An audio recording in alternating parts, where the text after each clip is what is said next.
702. The Big Interview. So the ousted members of the South African Tourism Board have now filed an urgent application with the Pretoria High Court to overturn Minister Patricia de Lille's decision to dissolve the board. And part of their argument is that the minister's actions undermine accountability and the independence of statutory boards, and that this standoff threatens stability in the sector, which is so vital to South Africa's economic recovery. To help us make sense of what this means for tourism and for governance, we're joined by Lawson Naidoo, who's a former member of the SA Tourism Board. Mr. Naidoo, thank you so much for making time for us. Good morning. Good morning, Clement. Thank you so much. So what exactly is it that you're arguing in court as you challenge this decision by the minister? Well, it's a very simple issue, actually. In the letter that the minister sent to us announcing the dissolution of the board, she claims that we had a meeting on the 1st of August during which we took what she calls an unlawful resolution. That's the only reason she's given for dissolving the board. There was no meeting. We took a resolution on the 1st of August via a round robin resolution, which is a normal practice in any company or board. And the minister simply got her facts wrong, and she's raised all sorts of other issues now in the public domain about our so-called governance failures and so on.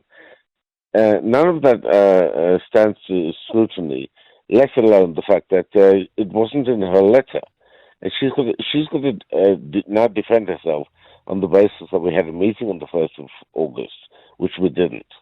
Yeah. So how have you? Because her issue is that there's a resolution that was taken by the board members, and when you look at, in fact, what she was arguing was that the board may adopt a resolution without a meeting if at least a majority of the members in the office at the time indicate their support for that resolution. But then it also says that a resolution in terms of subsection 1, I was reading section 20 there, a resolution in terms of subsection 1 says, has the same status as if it were adopted at a meeting.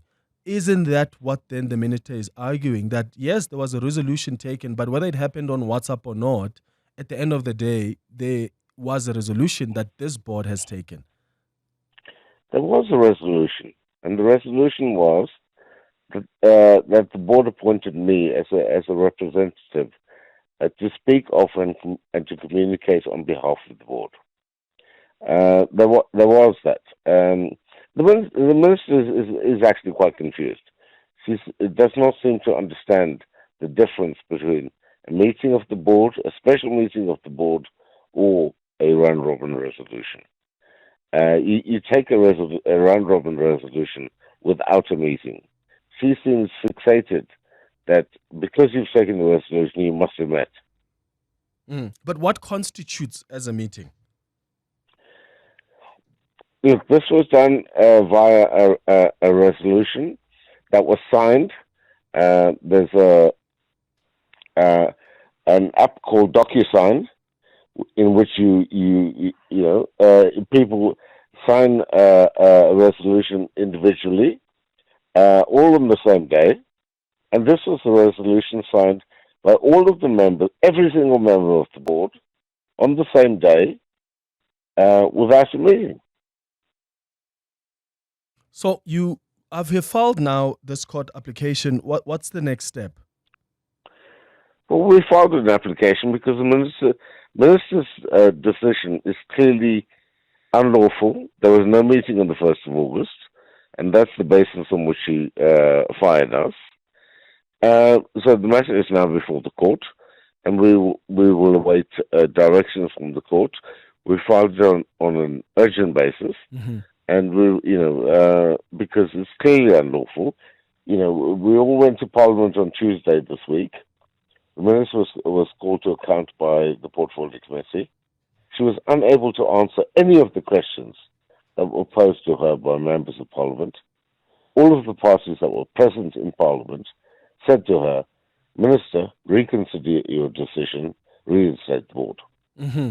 So if for some reason I mean, what are you seeking really from the court? So if they do say, okay, the minister probably didn't follow the letter of the law in dissolving the board, I mean, the minister could still come back and say, I have lost confidence in the board, find another reason to dissolve it. I mean, she's got some options that she could consider to still get to where things are now. Well, she could, but she will have then exposed herself, Clement.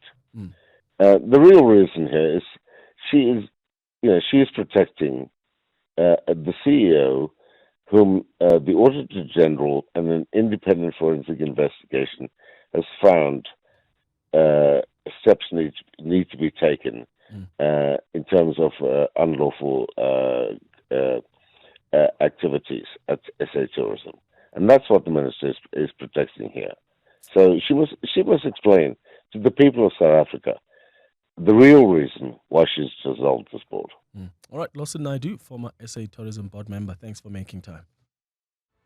Current events, developing stories, Tough questions. your voice making a difference. This is Breakfast with Bongani Bingwa.